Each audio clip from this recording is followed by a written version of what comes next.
A local exchange shop has gotten its hands on $800 trillion in Zimbabwe money, that is. $100 trillion banknote from Zimbabwe. It's in a third issue of 4, and it was replaced in June. Because of inflation, this $100 trillion note might be able to buy you breakfast. It was at the time only worth about 33 cents. They don't have any value more than just the nostalgia of having a bill that's, a $100 trillion bill. A $100 trillion note it would take for someone to go buy some eggs in Zimbabwe.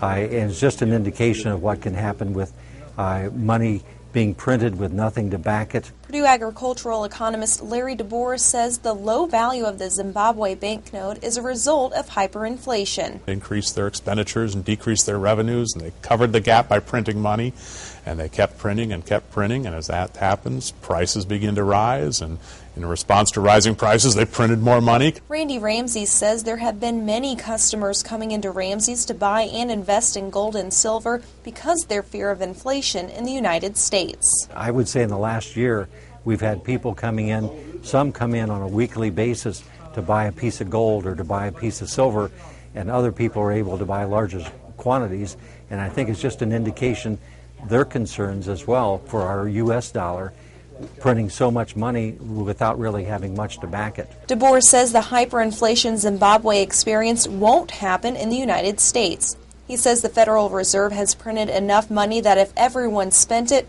there would probably be enough to create double-digit inflation for a decade. That will happen in the United States only if the Federal Reserve doesn't manage to withdraw all that money they've created, which they fully intend to do.